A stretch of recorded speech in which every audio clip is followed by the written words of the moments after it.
അപ്പൊ ദേ നമുക്കിന്ന് നല്ല ചൂട് ചൂട് വെള്ളയപ്പവും ബീഫ് സ്റ്റൂ ആണ് കേട്ടോ. എനിക്ക് ഇങ്ങനത്തെ വെള്ളയപ്പം ചുടുന്നതാണ് കേട്ടോ ഇഷ്ടം. ഇതാണെങ്കിൽ നല്ല സോഫ്റ്റ് ആയിട്ടിരിക്കും.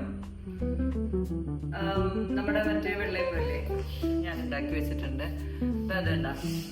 ഇത് കുറച്ച് കഴിയുമ്പോഴത്തേക്കും ഇതിന്റെ അരിവൊക്കെ ഇങ്ങനെ ഉണങ്ങിപ്പോവും. അപ്പം ഇത് വിനുവിന് ചുട്ടുകൊടുത്തതിന്റെ ബാക്കി ഇരുന്നാണ് കേട്ടോ.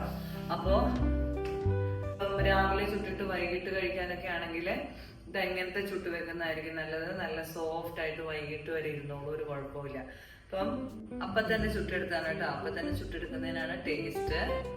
അപ്പൊ 2 ദിവസത്തേക്കുള്ള മാവാണ് ഞാൻ അരച്ചു വെച്ചിരുന്നത്. അപ്പൊ ഇന്നലെ അപ്പവും ബീഫ് കറി ആയിരുന്നു, ഇന്നിപ്പോ ബീഫ് സ്റ്റൂ ഉണ്ടാക്കിയിട്ടുണ്ട്. അപ്പൊ നമുക്ക് നല്ല ബീഫ് സ്റ്റൂ ഒഴിച്ച് അപ്പം കഴിക്കാം കേട്ടോ. ബീഫ് സ്റ്റൂ ഉണ്ടാക്കി വെച്ച് കഴിഞ്ഞാൽ നമുക്ക് എല്ലാത്തരം പലഹാരങ്ങൾക്കും ഉപയോഗിക്കാം. വൈകിട്ട് പിന്നെ ചപ്പാത്തി ഉണ്ടാക്കുമ്പോൾ ചപ്പാത്തിക്ക് നമുക്ക് ഉപയോഗിക്കാം. അപ്പൊ ചപ്പാത്തിക്കും കൂടെ ഉള്ളത് ഞാൻ ഉണ്ടാക്കി വെച്ചിട്ടുണ്ട്. ചപ്പാത്തിക്കും പിറ്റേ ദിവസം രാവിലെ അപ്പത്തിനും ഫ്രിഡ്ജിൽ നല്ല എയർടൈറ്റ് കണ്ടെയ്നറിൽ അടച്ചു വെച്ചിരുന്നു കഴിഞ്ഞാൽ പിറ്റേ ദിവസം രാവിലെ ഓവനിൽ വെച്ച് ചൂടാക്കി എടുക്കും. തേങ്ങാപ്പാൽ ഒഴിച്ചേക്കുന്നതുകൊണ്ട് കേടായി പോകുന്നൊന്നും വിചാരിക്കണ്ട. നല്ല എയർടൈറ്റ് കണ്ടെയ്നറിൽ അടച്ചു വെക്കണം, ഫ്രിഡ്ജിൽ തന്നെ ഉള്ളൂ.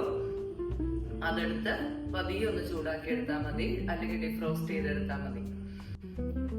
ഞാൻ കൂടുതലും പുറത്തുനിന്ന് വെള്ളയപ്പം മേടിക്കാറില്ല കേട്ടോ. ഇവിടെ വെള്ളയപ്പം വല്ലപ്പോഴും മേടിച്ചുകൊണ്ട് വരാൻ പറഞ്ഞു വിടുന്നത് വാങ്ങിച്ചുകൊണ്ട് വന്നു കഴിയുമ്പോൾ എനിക്ക് ഇഷ്ടപ്പെടാറുമില്ല.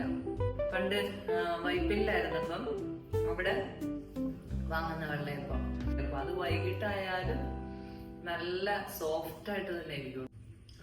അപ്പൊ ഇന്നത്തെ പ്രാതല് അപ്പം ബേസ്റ്റുമാണ്.